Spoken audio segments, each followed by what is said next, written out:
Hi all, welcome back to my YouTube channel. എല്ലാവരും എങ്ങനെ ഇരിക്കുന്നു? സുഖമായിരിക്കുന്നു. ഞാനൊരു അടിപൊളിയായിരിക്കുന്നു കേട്ടോ. ഇന്നെന്താ, ഒരു ശനിയാഴ്ച ആണ്. വിരുന്നുകാർ വരുന്നുണ്ടെന്ന് പറഞ്ഞു. രാവിലെ തന്നെ എണീച്ചപ്പോൾ ഒരു കോൾ വന്നു, ഞങ്ങൾ വരുന്നുണ്ട് രാത്രിക്ക് ഉച്ചക്കൊക്കെ എന്ന് പറഞ്ഞു. കാരണം ഓക്കെ, റെഡി, വന്നോളൂ. രാവിലെ തന്നെ ഇഡ്ഡലി സാമ്പാറായിരുന്നു കേട്ടോ. അത് കഴിഞ്ഞതാ വാതിലൊക്കെ ഒന്ന് തുറന്ന് നോക്കിയപ്പോൾ നല്ല മഴയാണ്, അടിപൊളി മഴ.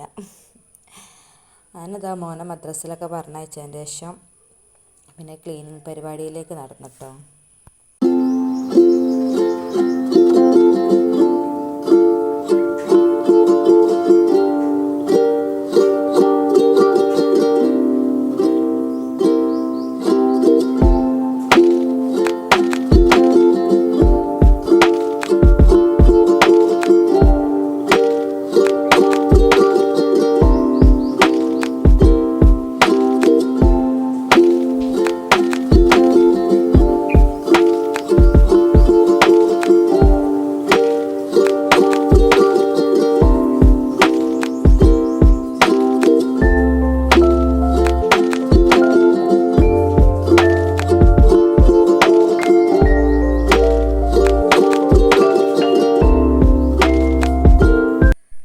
പരിപാടി കഴിഞ്ഞു, ഫ്രഷായി കേട്ടോ. ഇനി നേരെ കിച്ചണിലേക്ക് കയറാം. നെയ്ച്ചോറും ചിക്കൻ കറിയായിട്ടും ഉണ്ടാക്കുന്നത്. പിന്നെ അതിൻ്റെ കൂടെ ഒരു ചമ്മന്തി ഉണ്ടാക്കുന്നുണ്ട്, ഉപ്പേരിയും പപ്പടും, പിന്നെ ചിക്കൻ കുറച്ച് ഫ്രൈ ചെയ്തെടുക്കുന്നുണ്ട് കേട്ടോ.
അപ്പോൾ ഇതാ നെയ്ച്ചോറ് ചിക്കൻ കറിയൊക്കെ ഏറെക്കുറെ ആയിക്കൊണ്ടിരിക്കുകയാണ്. ഇനി കുറച്ച് നേരം വിശ്രമിക്കുക. ഇനി വിരുന്നുകാർ വന്നിട്ട് ബാക്കിയുള്ള കാര്യങ്ങളാണ് നോക്കാം. അപ്പോൾ ഇതാ ക്ലീനിങ് ഒക്കെ കഴിഞ്ഞിട്ടോ. പിന്നെ ഇതാ പാത്രം കഴുകാണ്ടേനി. അപ്പോൾ പാത്രങ്ങളൊക്കെ കഴിഞ്ഞ് ഇനി കുറച്ച് നേരം ഒന്ന് കിടക്കണം. അപ്പോൾ ശരി, അടുത്ത വീഡിയോയിൽ കാണാം. അതുവരെ ബായ്.